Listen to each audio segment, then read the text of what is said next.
Hi, I'm Lorelai, and I will be teaching you how to edit, but I'm also teaching myself how to edit, so we are both learning in this video. I'm just going to be focusing on this edit button today.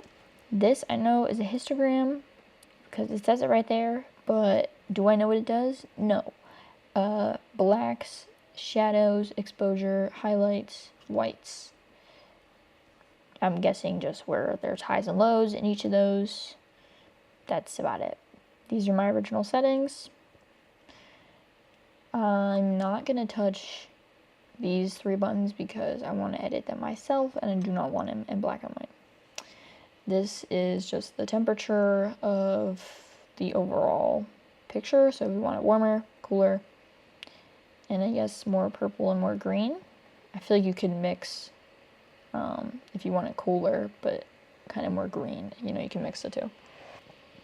Exposure, just the overall bright and darkness to the photo. I don't really use it that much because then I can have more control in highlights and shadows and things like that. Contrast, I think, is how dramatic you want the highlights and shadows, I think. Highlights is where the light, where there's actual highlights, so where the light is hitting things the most. So obviously the palm frond, you can see this main palm frond, but the front of this, definitely the front of this, but these ones have shadows, so you can't really see highlights there. I am going to add, wrong way, contrast, just to give it a little darkness around and really make this one pop out more. Highlights, going to put down a little bit, because I think I can make this brighter on its own. Shadows, obviously, where the shadows are in the roots, which I'm going to make a little darker. Whites, where the whites are in the image, which you may not think there are, but obviously there's a lot in the main one, and these other ones around. I'm not really going to touch that one, maybe just a tad bit. Okay. Blacks, obviously, where the blacks are in the image, which I'm going to make a little darker, just so you kind of forget that that's there and down there. Texture. So to zoom in, you can either click and it does a little zoom in, but I think I want to do more. So all you have to do is click Command plus. Oops, hold on. Plus. Okay, there we go. So I'm just going to go to the end of the frond just so you can see the difference between back here and up here. So texture just looks like the graininess, like how smooth you want the pixels to be. So this looks like they're all coming together, and you know, it'd be one big pixel instead of a bunch of tiny pixels. When you go down this way, you can see a lot more detail. That, like, you can see these green little lines, these little circles, but when you come over here, you don't really see them as much. Since I want this picture to be a little moody and like foggy, I'm gonna make them a little smoother just to give that like smoke fog look to it. Clarity seems like kind of the same thing, but more dramatic. So I'm just gonna do a tiny bit. Dehaze. Let's zoom out. So, okay.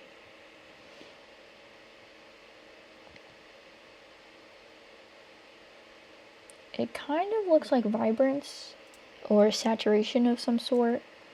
I'm just going to add a little bit of it just because I think it looks better. Don't really know exactly what it is.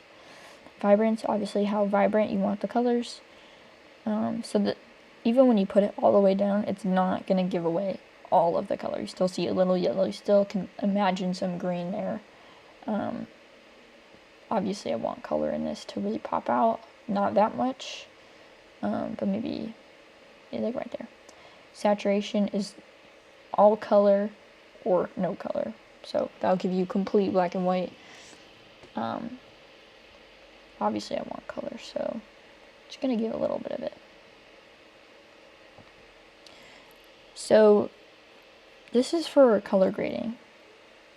This right here is blue and yellow, green and purple, or pink, and red and teal. And then these are the highlights and shadows. Oh, it tells you, okay. So I clicked this little, like, S-looking curve. Shadows, darks, lights, highlights. Is that the same on all of them? Oh no, that's just on the highlights, okay. So this is for color grading. This is where you would see an S-curve. So if you move this up or down, you can see the colors change quite a bit. And if you want to revert it and reset it, you could just double click the little circle and it goes back. So a lot of time you'll see like up and then down. So this is just for the reds and the teals. So I'm going to click Control, or you can right click depending on your computer, and click Copy Channel Settings. Go to the green one, right click, paste channel settings, blue one, right click, paste. I don't see a huge difference, but if you click on this little eye, oh okay, see, this little eye will hide what settings you just did in just this little drop down menu.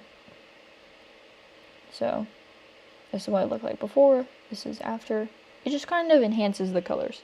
Obviously you can play with these little circles, and this is typically called an S-curve.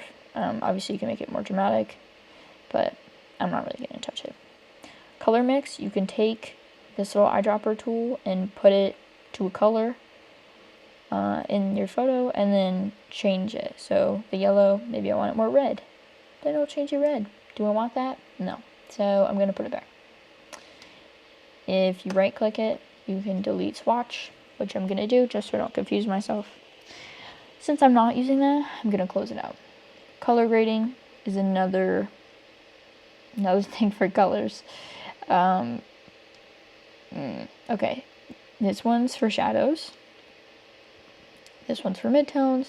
This one's for highlights. This one's a global coloring. This one is all three of them.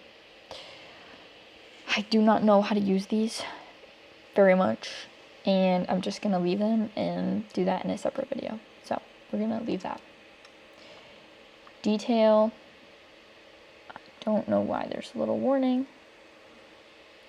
Okay, so I have the wrong photo format, so I can't even denoise, but basically it would just fix the pixels and like how many there are and make them smoother so that it doesn't look so pixely, even though there's pixels anyway. So I think this is where you can kind of fix it. I'll give you an example, and you can sharpen it. See how you could see a lot more pixel like in detail there, and then if you go back out, it kind of smoothens it. So it's kind of like the texture or clarity tool we were using earlier. So I don't know how it's super different, but I'm actually just going to leave it. Lens corrections, I don't know why I have this already on, but you see this corner right here? Okay, pay attention to this corner. I don't know what this means, but I know that it will warp. Hold on. On different cameras, they will warp the images that you take. I think that's how it works. So, enable profile corrections. Yeah, okay, so you see how this corner, if I take it off, it'll go back to like the original. But once you put your camera in there, it'll fix it. So it's not like looking like a fisheye type thing, I believe. So, oh, distortion. Okay, so you can fix that if need be. I'm just gonna trust it. Transform is kind of like the crop tool, but you can fix the verticality of it and the rotation, things like that. I'm gonna leave that. Lens blur, you can apply it to the leaf. Let me do that. And then it will blur out the things around it. And these are different kind of blurs, I guess. They just look like a bunch of bubbles, basically, and you can pick which kind of bubble. So this one's just a circle with a line. These are more like pentagon circles. I don't know. This is going to take forever because my computer's really slow, so I'm just going to leave it. You can also achieve the same thing if your f-stop is low. The lowest I can go is 4.0, but there's plenty of cameras that go to 2, 1.8, 1.2, something like that. I don't know. But I didn't need to have it at 4.0, but with an f-stop that low, you will see things in focus where you have the focal point, and then around it will be blurred. So I do that for portraits sometimes. Anyway, I'm going to leave the lens blur.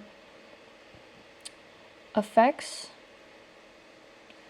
So post-crop vignetting, that's what I'm reading right here. So it's just highlights and shadows on the outsides of it.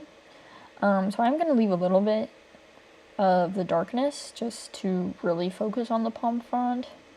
And then you can change the settings on this. So if you want it to feather out a little bit, which I do, because I don't want it to be too obvious.